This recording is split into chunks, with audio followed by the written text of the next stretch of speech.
Dear friends आमर ओईटीआर 29/8/2024 जो रेफरेंस नंबर बा लेटर नंबर अच्छी first year B.Tech B.R B plan interior MSc एवं M.Tech M प्लान MBA MCA प्रोग्राम पिला माने को डेट रे को ब्रांच रो पिला माने रिपोर्टिंग करिवे तार नोटिस आसला किंतु पिला माने सेटा रिवाइज दे गोटे नुआ नोटिस आसी एक गुरुत्वपूर्ण वीडियो रे मु पुणी थरे मनोज सेनापति आपण मानक सहित मो चैनल को लाइक शेयर सब्सक्राइब करिया पे मोर विशेष अनुरोध पिला माने हमर जोटा ओल्ड शेड्यूल थिला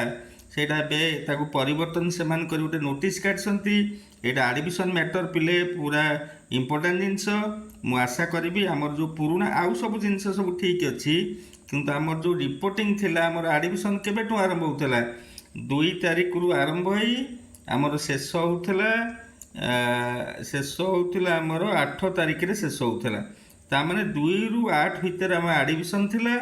किंतु आमर पिले सेटा एबे परिवर्तन है कि नुआ शेड्यूल आसी पिला माने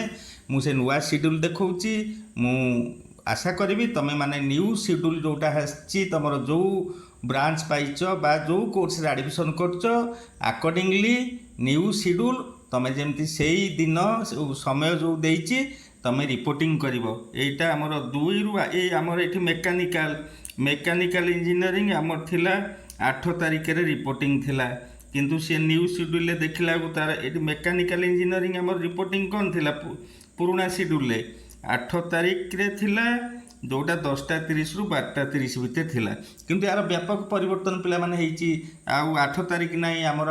कौन नुआ शेड्यूल मु तापर दृष्टिपात करछि ओईटीआर वेबसाइट को जाई ओईटीआर वेबसाइट गला पर पिला माने एते पूरा लिखुछि revise instruction for admission and SOP for UG PG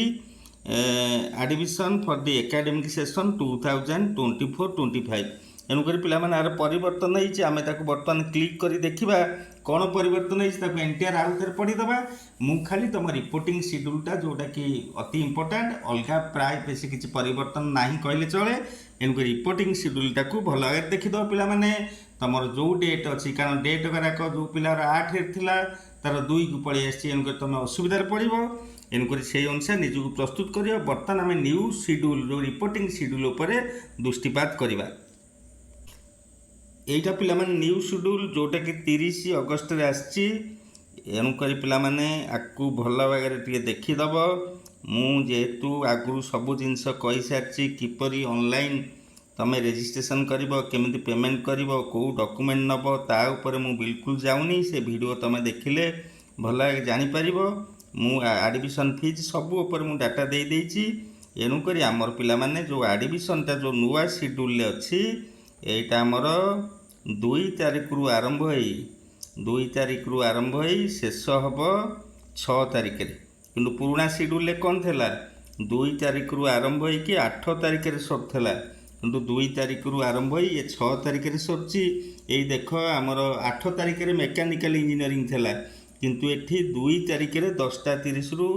12:30 भितर B.Tech मेकानिकल इंजीनियरिंग रिपोर्टिंग अछि एणुकर केते समयर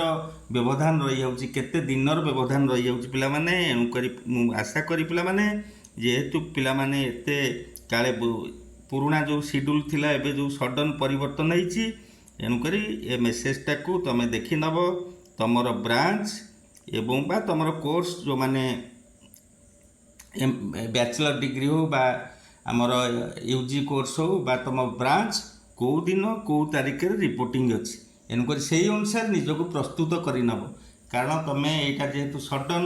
आसी रिवाइज शेड्यूल एणुकर पिला मानक भितर मध्य मेसेजटा भी टिके पहुँचेदेव जमती जेहेतु आम हाथ में समय बहुत कम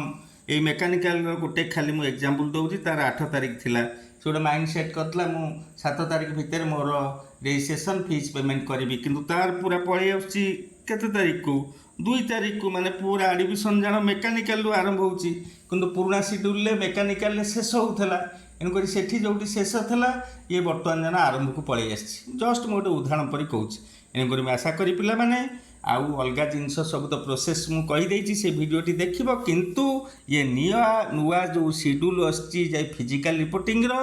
ता पूर्वर ऑनलाइन रिपोर्टिंग ऑनलाइन रजिस्ट्रेशन तापर आमर फी पेमेंट जहाँ डॉक्यूमेंट जहाँ सब मुझे सब रेडी कर किंतु ये नुआ शेड्यूल अनुसार जमती कॉलेज रे फिजिकल रिपोर्टिंग करने भूलबनी एवं यही जो मेसेजटा ये जो परिवर्तन होती जेहेतु समय व्यवधान कम अच्छी यहाँ पिला भितर जमती सर्कुलेट कर भिडियोटी देखि समस्त धन्यवाद प्रणाम।